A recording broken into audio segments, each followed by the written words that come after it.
The more and more I do car videos, the more I'm surprised at what viewers want to see. In my head, I thought, well, everybody's going to want to see Ferraris, or just pure sports cars like the Chevy Corsica. But no, over and over again, this has been requested. The Mazda CX9.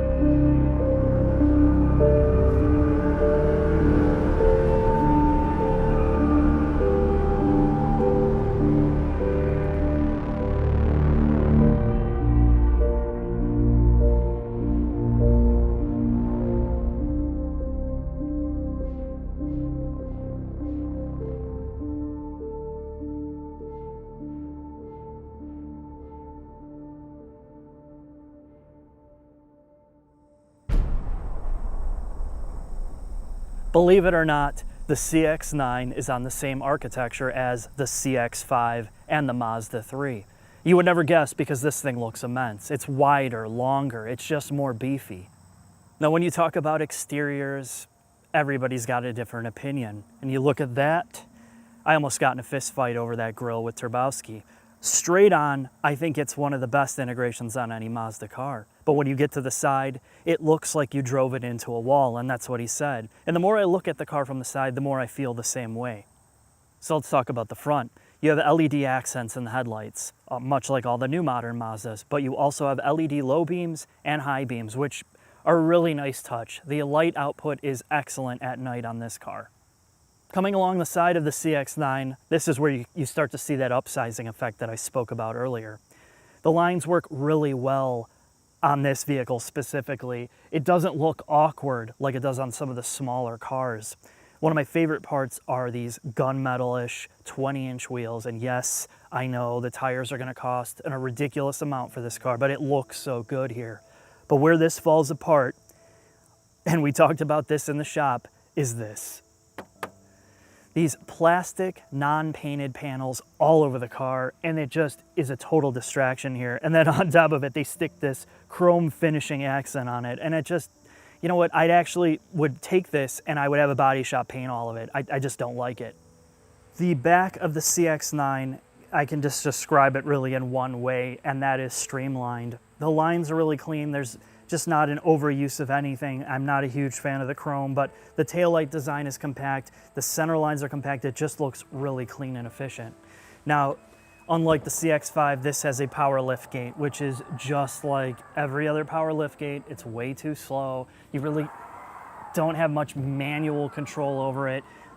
So for a vehicle like this, of course, you're gonna have an electronic lift gate. I couldn't see them doing a manual one. It's just too big.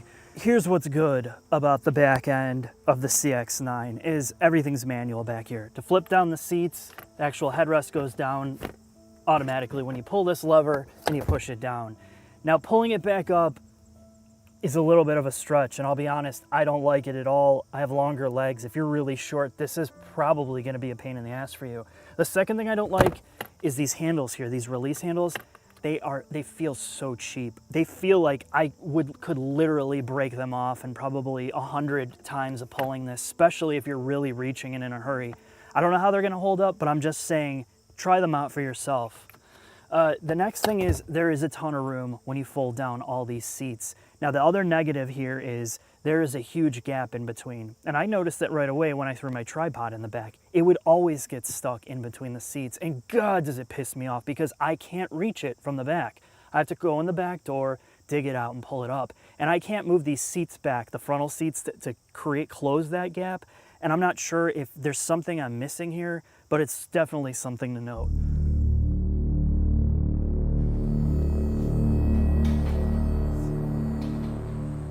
So we are under the CX9, and what we've learned about this is that for the most part, the architecture underneath is shared with the CX5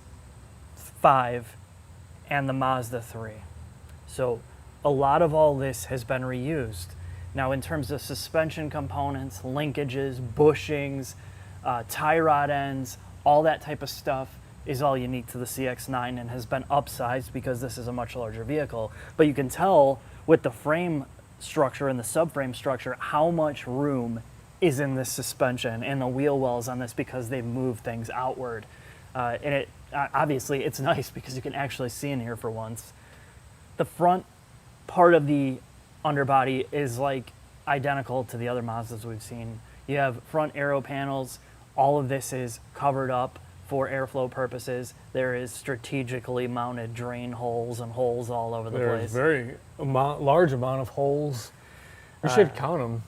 It would probably take a week to count all these holes under here, but you're no stranger to counting holes. So we do have a service panel to get to the oil drain cock and the filter.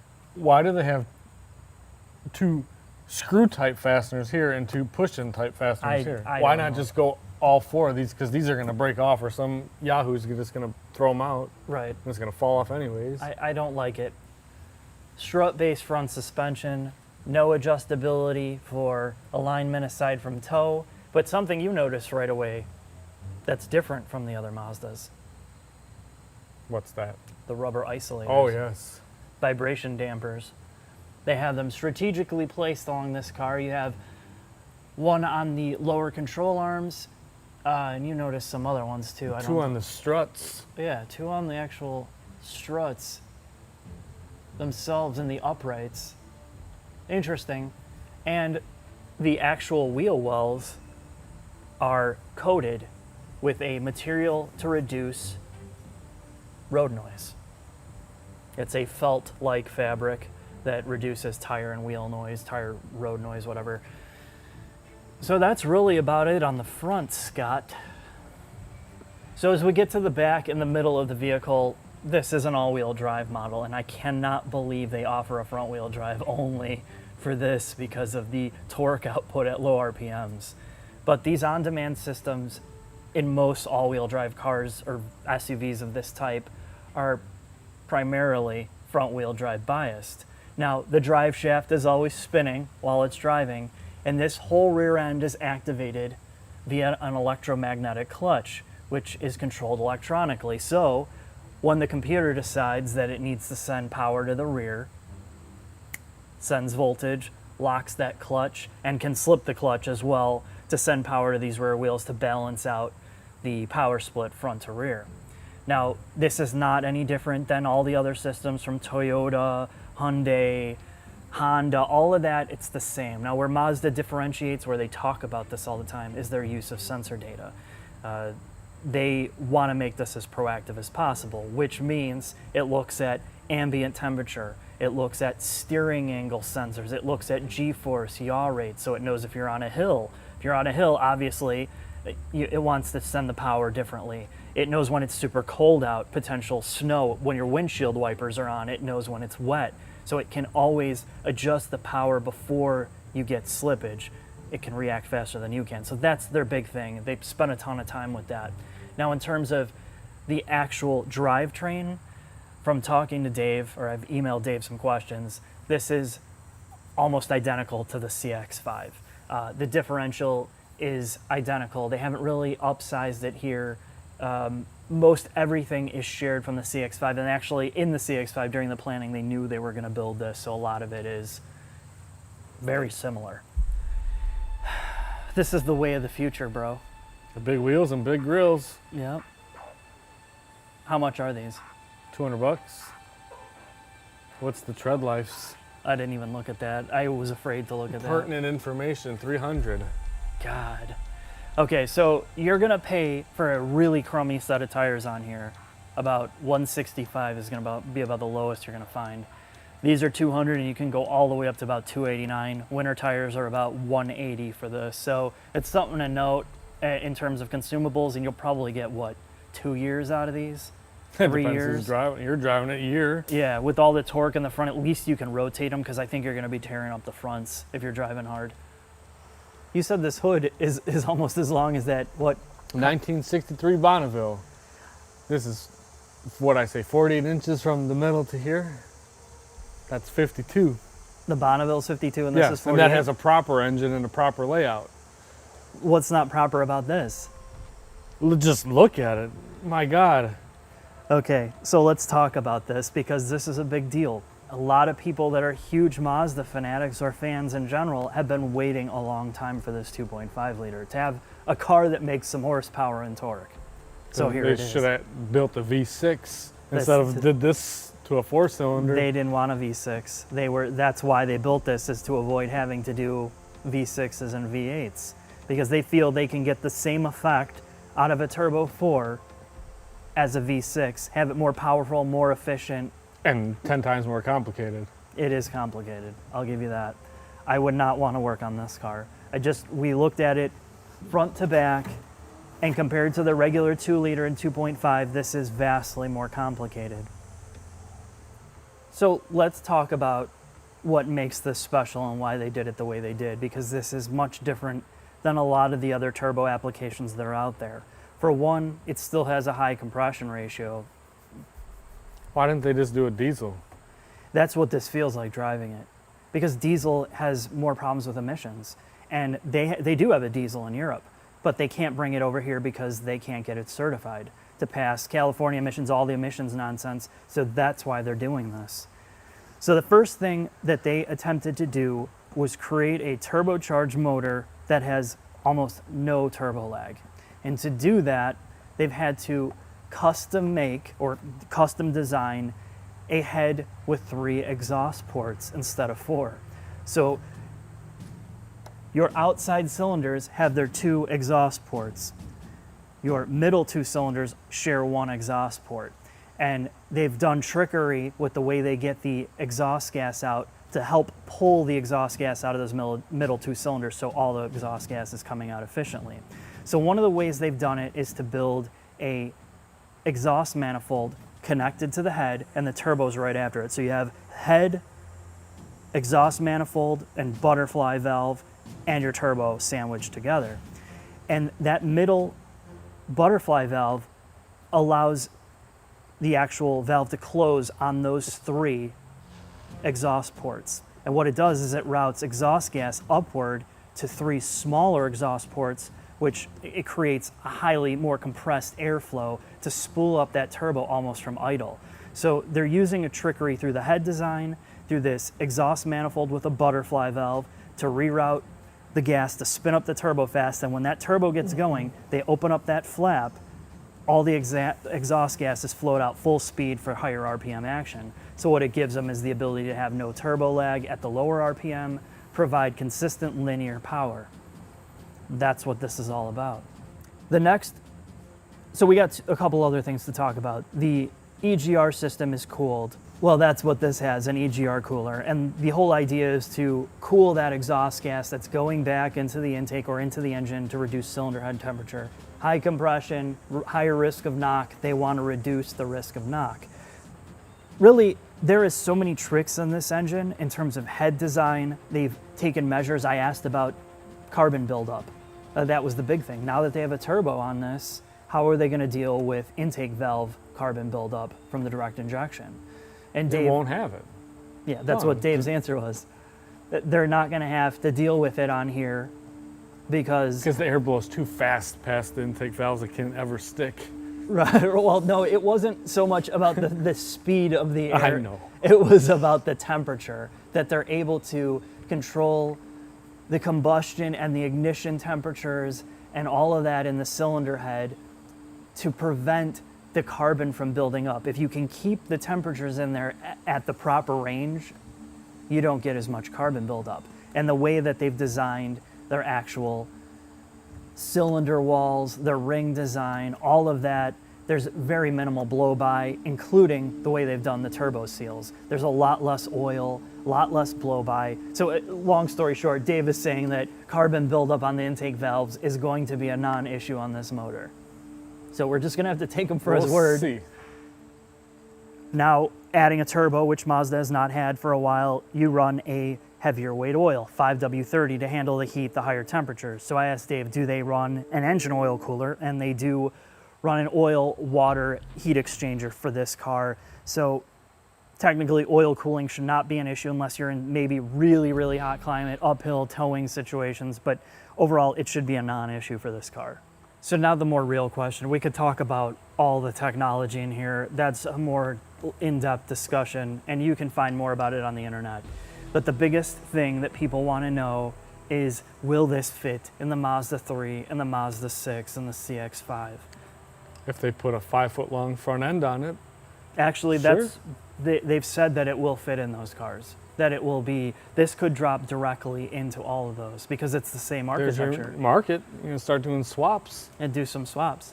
But after, I hadn't driven this car and I heard about it and I was excited about it because I thought this would be really good on a Mazda 3 or a 6 or even a CX-5, right? So after driving it, there's no way this is gonna go in a Mazda 3 or a Mazda 6. It would be an absolute nightmare to drive. It would be horrible.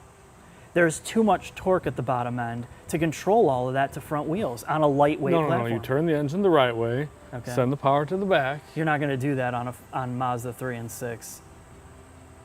They should consider it. Base everything off the Miata and just build build that outward. Yeah, that's exactly what I think most people would want.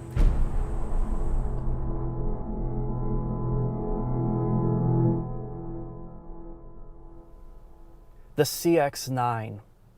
It's time to take a drive, and I've chosen suboptimal weather.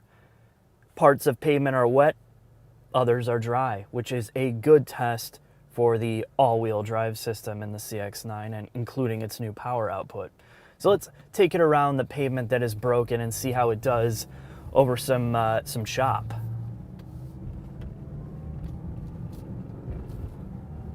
The CX9 is a cruiser, but it's definitely more on the sporty side. The big bumps sometimes unsettle it, but for the most part, 90% of bad pavement feels smooth in here. In terms of road noise isolation, it does a really good job. I mean, these are huge 20-inch wheels, so sometimes you feel a little bit of tram lining, a little bit of pulling when you hit some bumps, but for the most part, I think they've struck a really good balance here without having to use adjustable dampers to get the sport on the smooth pavement and for it to soak up the bumps on just all the bad stuff too. We got problems.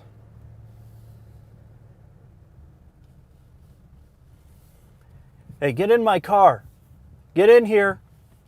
No, they don't want to get in. They never want to get in.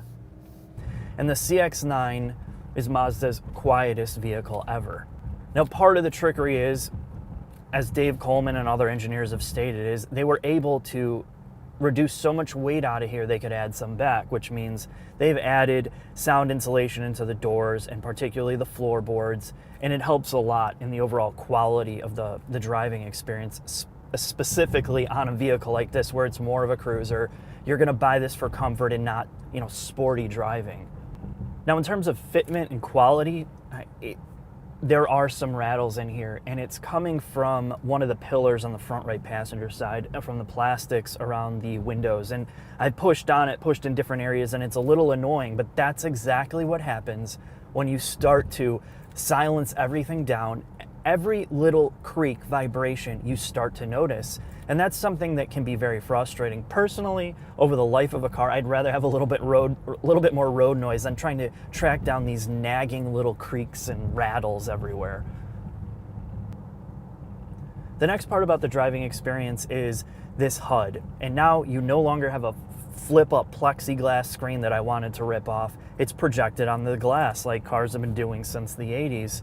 And it's a pretty good HUD, but I have to turn it off because it's LED backlit, there's some flicker, and when the car has vibration, you start to see the actual projection onto the glass vibrate with the car, and to me, it's very distracting. So you can turn it off in the actual infotainment menus by going under Settings and AD Display, and you have to actually scroll down and uncheck Active Driving Display.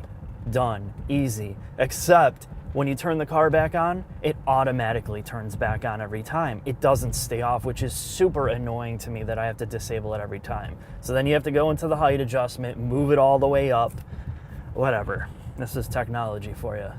Mazda's finally got a turbocharged engine that makes some significant amount of torque and horsepower. So what is it like accelerating in this vehicle. Let's check it out. I'm going to brake torque it just a little bit to get the turbo up, just so you can see the best case scenario here.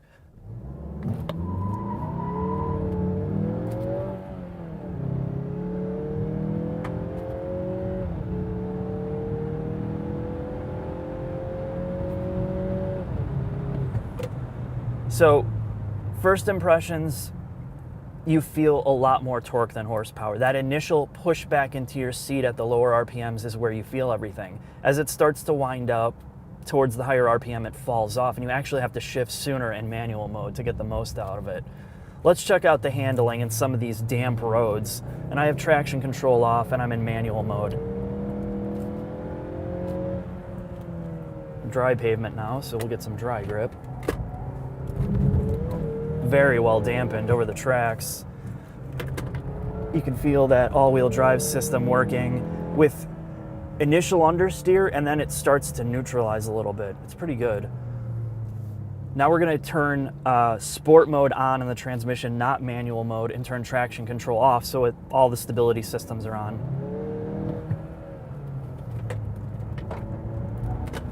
There's a little bit of understeer.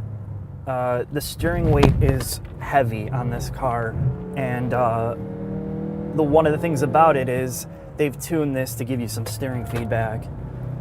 For a big car, it communicates really well with what the vehicle's doing at all times. A lot of SUVs or heavier vehicles do this light steering feel to give you the sense that the vehicle's lighter than it is, and then you turn in so quick and it upsets the car. You don't have that problem with the CX9. Now the thing is, this is still a heavy SUV. It can't completely hide its weight. The all-wheel drive system can only do so much to kind of neutralize the handling. Now, with the turbo in this car and the way that the turbo is tuned to give you all that torque up front, it tends to torque steer the front a lot, especially when that boost comes on. And it's not as natural and not as neutral as the other Mazda cars I've driven. So I'll tell you the first thing I did. When I got this vehicle from the fleet company, I wanted to try out to see what the power delivery was in 87 versus 93, because the ECU on this car will adjust for different types of fuel and give you more power. It won't pull as much timing using 93 octane.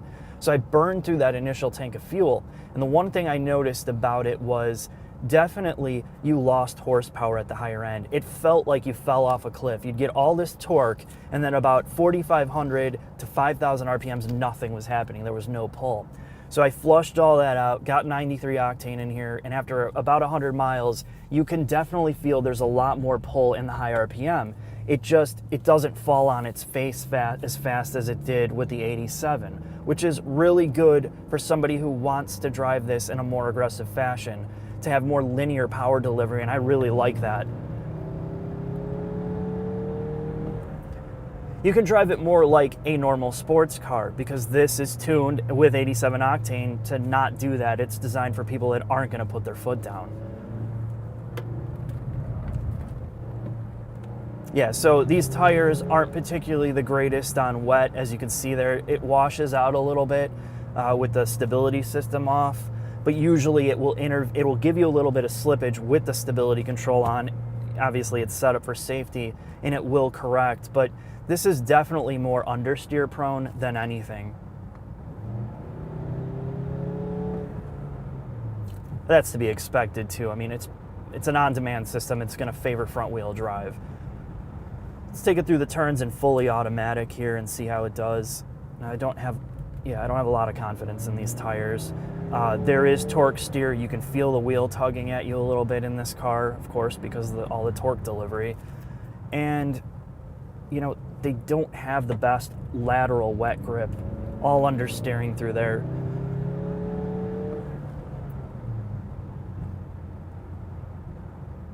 But what's impressive overall is that you can drive this in an aggressive manner and have a little bit of fun for the size and weight of this. They didn't just want to sterilize all the sport out of it, which I can really appreciate.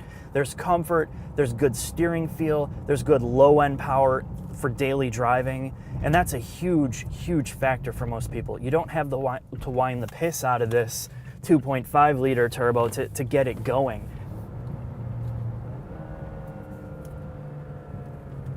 Again, you really have to back off on the wet. This thing wants to understeer for sure. Torque steer. See how the brakes do here. Good, brakes are solid. There's no confidence issues. Yeah, this is some of the price you pay for having all that torque, 300 pounds at such a low end. You start to wash out, you start to lose traction, and that stability control system has to work a little bit more to keep the car in check.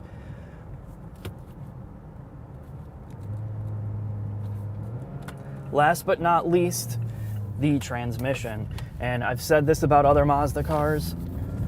This is one of the best automatics, regardless of price point under like $60,000. It's a torque converted setup that has the torque converter locked up almost all the time. It has almost instantaneous downshifts. It rev matches all your downshifts. So when I go from fourth to third, second, it's never jarring. It's always ready to go. Upshifting and downshifting is a total joy here, and it's one of the best parts about Mazda automatics, I'll be honest. It's not a drudgery like some of the other vehicles, like your SUVs from Toyota and Hyundai. They are just so slow. The transmissions are just tuned for one thing, and that is not doing much or having any fun at all. You can at least have some fun in here by manually shifting it, and it's a big pro for me if I was gonna get a hauler like this. Now the transmission does an extremely good job in sport mode of automatically downshifting, keeping you in the power band at all times. So if you're in aggressive driving mode and you don't want to manually shift this, sport mode will do it for you based on G-force. If it knows you're coming into a turn and there's lateral G, it will downshift, prepare you for the turn so the actual motor and the turbo's on boil, which is really nice. In regular driving mode, not in sport, the transmission just goes into the most efficient state. And you'll notice that its programming is to always kind of shift about 5,500 RPMs well away from the red line to always keep you in the torque curve where all that torque is coming, because the power falls off at the top end. So at the end, there's some big pros for this CX9, and the big one is this is the most refined Mazda ever made. It's quiet, it's comfortable, it does well over all pavement types. It's got a super sporty transmission, super smooth, and the motor is finally got some balls for a Mazda vehicle, and it's fuel efficient. My worst tank, and that was just trying to blow through all the fuel as fast as possible, was 18.1 miles per gallon. Now that I've been driving it like a normal person, I'm getting upwards of 25, which is really good for the size of this vehicle. Now the negatives are, it's not as sporty as you'd think. It's not as fast as you would think. If you're running 87 octane regular gas in here, all the fun is had in the first like 4,000 RPMs. You can't rev this thing out and make power, and that's a big deal for somebody who's more of a driving enthusiast. If you're somebody that's putting around, it's gonna be a total non-issue. You always feel like there's power in the low RPMs, which is how you drive every day. But that's something to note. The other negative is the HUD. I can't turn it off permanently. I have to disable it every time I get in the car. And there's a couple creaks and rattles in here, and just overall, some things they need to work out, like the rear view mirror just is always moving. It's always loose. I mean, there's just little quality issues in here that I think that they can improve in the manufacturing process and the quality process over time. But overall, let's take a look at the overall interior experience. Getting inside the Mazda CX-9, this is the signature edition, which means it's fully loaded, totally tarted out. It's got everything that you'd expect, and this feels like an entry-level luxury car. This has got to be Mazda's best interior yet. You can tell their interior designers have gotten their shit together here. Let me explain what I mean by that. It's the diversity of materials, the choices they've made. If you've ever been into an affordable car with a black interior and all black leather, a lot of them look very bland and monochrome, and their attempts to kind of break up all that black seem kind of chintzy or cheap or just half-assed. Here, you don't have that problem. The upper dash has this soft touch material. It almost feels like leather. The whole middle section of the dash, they decided to go with this really dark brown material, or dark brown, which also feels like leather, that runs across the whole center dash and into the door panels where the actual door handles are. And it's just a really nice touch. And to just top all that off, they've decided to use real aluminum trim across the whole center dash and into the actual door areas, which is so nice after you've seen so many cheap attempts at recreating aluminum with plastic. Now, every interior has its quirks, and as much as I like it, there are problems with it. So here they are. And I understand this right off the bat. With all these matte textures, from a design standpoint, you need some shiny bits to break up all of that, right? So that's what they've done. There is this piano gloss or glossy plastic in high traffic areas, like the window switches, and in the entire center console, because this doesn't have the wood option. So what it looks like in here is it looks dull, full of micro scratches, splotches, and there's a gouge on the passenger side. And it just looks bad. It looks like you'd have to put a lot of work into keeping it clean, or it's just susceptible to all those problems. The second thing I absolutely hate is the plastichrome. And they put it, again, on the window switch area and around this whole center console. And when I'm driving in the sun, I feel like I just want to put my sunglasses on because it's so reflective down here. I just can't get used to it, and it's just not my bag. So whether you have a problem with it, you're going to have to get in here and see for yourself. Back to the good stuff, ergonomics and the touch points, the things that you interact with every day. The steering wheel is excellent. No, it's not overtly sporty, but it's contoured just right as a daily driver or as a comfortable driver. You're not inundated with a million buttons on the steering wheels either. You have arrows that tell you what your forward and back is for your track selection. You're not doing any guesswork. Your leather wrapped shift knob here on the automatic, if you're in manual mode, it feels really solid, almost like a manual transmission knob.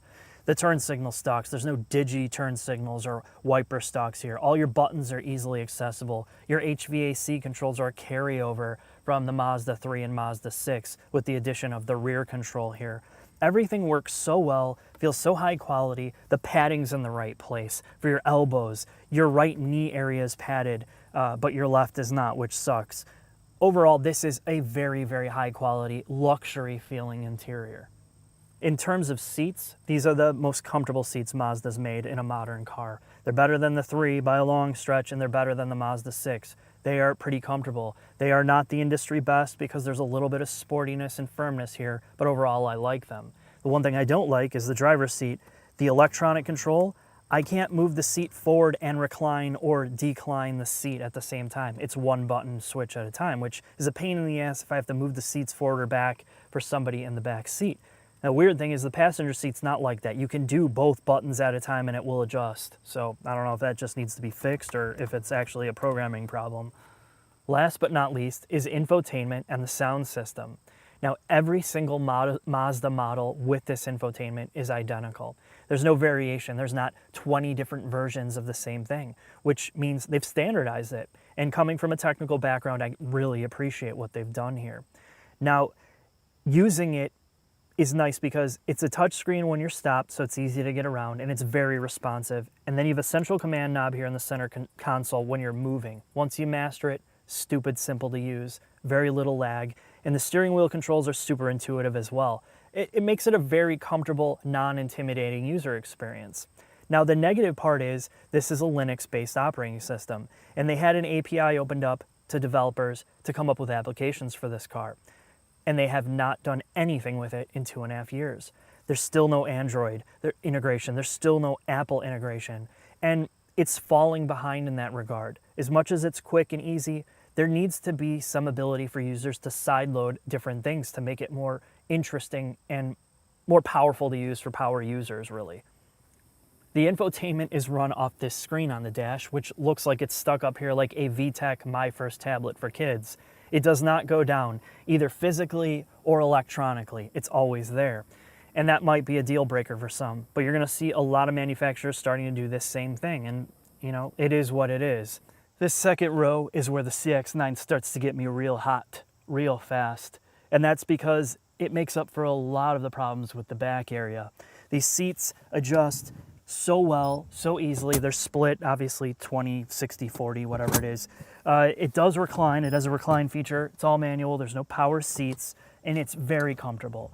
The way that this front seat, the actual back of the front seat is contoured, it's really good for creating knee space, which is pretty important because the second row is your most usable. But it does look like a 5-year-old from a child labor camp stitched the back of these seats.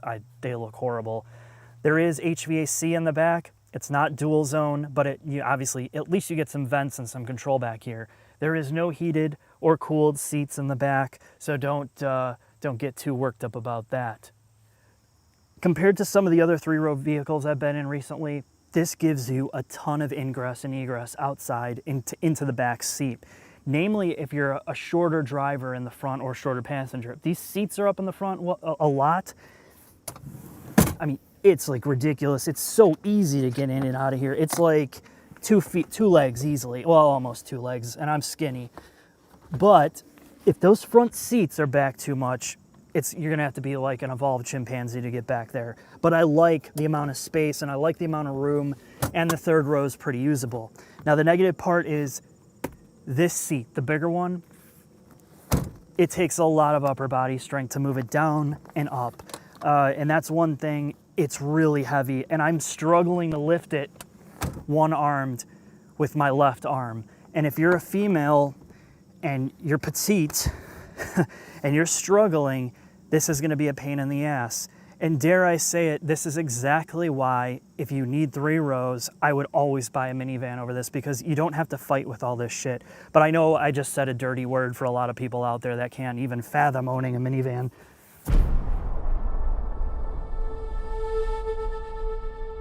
So what's the conclusion? Well, that's pretty simple. This is the best mainstream vehicle Mazda's ever produced in terms of refinement, quality, comfort, driving dynamics, interior space, attention to detail, and you can tow with it. It's a big cruiser without feeling like a big cruiser. Now, that's where some of the problem comes in, because this still has some of the Mazda DNA. And what that means is trying to strip out weight where they didn't need it in complexity. Like, you don't have a panoramic sunroof, or seat coolers, or seat heaters in the back seats. And those are things that people are going to be looking for and cross-shopping for in more of a luxury level SUV. Things that Hyundai and Kia have in their vehicles that this doesn't. And I don't know if they're gonna steer people away from some of those other brands to sacrifice just for better driving dynamics. I just don't know. And that's one of the reasons why it's a confusing vehicle to me.